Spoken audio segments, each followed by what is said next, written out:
This is a train by Brio, a company founded in Sweden in 1884. But I want you to imagine it here, racing toward disaster. That's because in 1875, this train and this train were on the same track, crashing, killing 9. But what happened next mattered even more. It changed our vision. Let me explain. But first, so I've gotten a couple of requests to explain color blindness, and I'm not the right person to explain the science, but I think that the history is just as important. I want to see how long I can make this. Spider. A guy named John Dalton, he really began the scientific study of color blindness. He did so in the 1790s, very Napoleon looking in this picture. He modernized the idea of chemical philosophy, of matter being made up by atoms. But in writing on the vision of colors, he also started to study his own color blindness, which started to even often be called Daltonism. Dalton's color blindness research coincided with a seemingly unrelated boom, the railroad. This is George Wilson, and he wrote a prescient book of researches on color blindness with, and this is key, a supplement on the danger attending the present system of railway and marine colored signals. The most common type of color blindness is red-green color blindness. It's difficult to distinguish between the two. In boats, it's usually that they had a red light on the port side, a green light on the starboard side. This is still typical. It lets you see which way a ship is going, its general direction, unless you are red-green colorblind. This was as acute with train signals. This was a scary thing. All of these could work without colored lamps, but at night, you needed the extra light. And colored light really helped. So we're in broad daylight right now, but I think even in bright daylight, you're gonna be able to see how a colored light would be helpful. Stop, train is coming. Also, whoever's running this train line is terrible at building signals. It might be hard to see the signal, but you can actually see the color of the light. These lights made a difference, especially at night, but somebody with color vision impairment, they wouldn't know if this was green or red. It's green, for the record. And one night, that problem is what caused a train wreck to happen.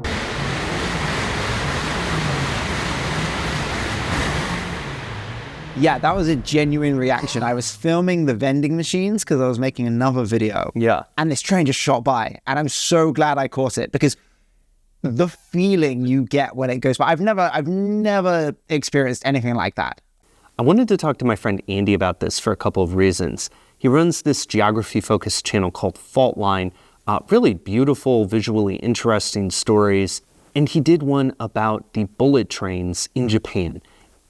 I think that when you talk about the development of traditional railroads, like the kinds that crisscrossed Europe and America, it is hard to get the sort of feeling of awe and sort of fear, but also impressed by the technology. And to me, like the only way that I can feel that same way is by thinking about your bullet trains. You always hear about the bullet trains. You're like, okay, like it's going to be this really fast train. And you're just like, okay, I've heard about it, but they have these incredible like innovations and ways of just building mass infrastructure. And in 1875, something with this high-tech machine goes terribly wrong. These two trains were supposed to pass each other here, but the northbound train was late, so they wanted to have the trains pass at another station, Bankburg. But nobody told the northern train, and it didn't stop at Bankburg. Despite the frantic red signal lamps, the train went past the station, and they ended up on the same track, going opposite directions. I bring the whole Japan thing into this video because I think it gives you some insight into why people sought a sort of unusual explanation for what was a high-tech disaster. Fritjof Holmgren, a doctor, color science guy, and possible mustache athlete, blamed red-green color blindness for the crash. Holmgren says, "Don't you get it? The people on the train couldn't see the color of the signal lamp because they were colorblind. That's why the crash happened." He had developed a colorblindness test where you match strands of wool to different samples. He saw a problem and maybe an opportunity in the crash at Lagerlunda. There was a big trial, and he published his own colorblindness in relation to accidents by rail and sea. He wrote, "Official scrutiny and control should be exercised over the sense of color amongst railway employees." He also tested the 266 people at his local railroad and found that 13 of them were colorblind, including 2 conductors and an engineer. Holmgren's colorblindness test did really well after that, but other colorblindness tests also did well, and they spread around the world. The tests varied, but it became mandatory to take one to drive trains. People with jobs like railway surgeon, this was a common thing, were instructed in colorblindness tests. What? I made the whole track. I'm gonna play with it. There's one more twist in the story. I got my chronology for this event from this paper, and it casts doubt that colorblindness was the cause of the crash. But it kind of doesn't matter if colorblindness was the cause, because the crash convinced everyone that colorblindness could have been the cause.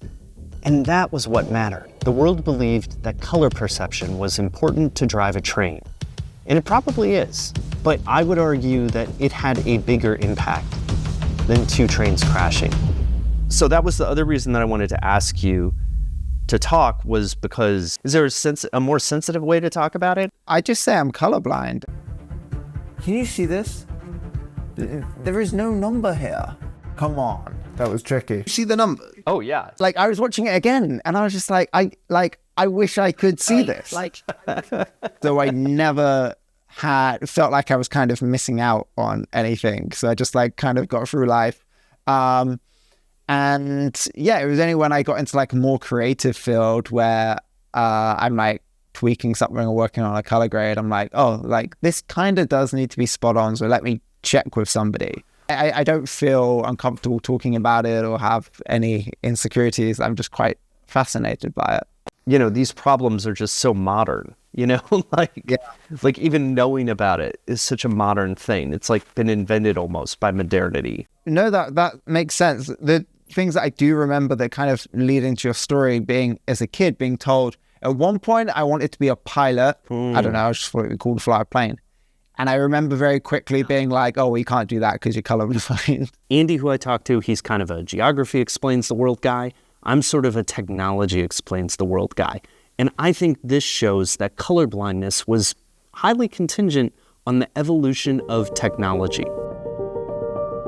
Remember that guy George Wilson and his book about colorblindness? He shared these anecdotes that were, they were interesting, but they were just kind of goofy. People mismatching clothes or painting stuff the wrong color. The Lagerlunda disaster and the reaction to it made colorblindness something that people wanted to test for. That wouldn't have happened without this huge technological change brought about by railways. I mixed what I think are Brio trains with trains from other brands, but it doesn't really matter because Brio dominated the market so much that every train runs on their track size.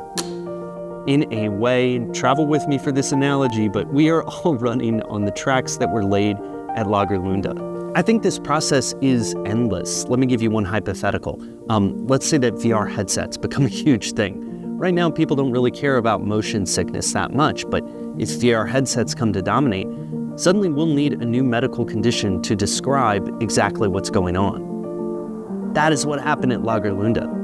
And so this single disaster, it did not just change trains, it changed how we see.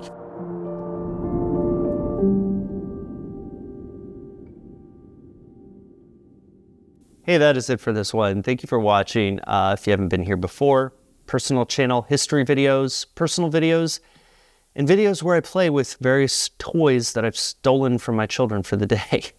Thank you to you for the idea for this topic to get into colorblindness history. Really interesting. Thanks to Andy for chatting with me about that and also about his channel. Fault Line's really cool.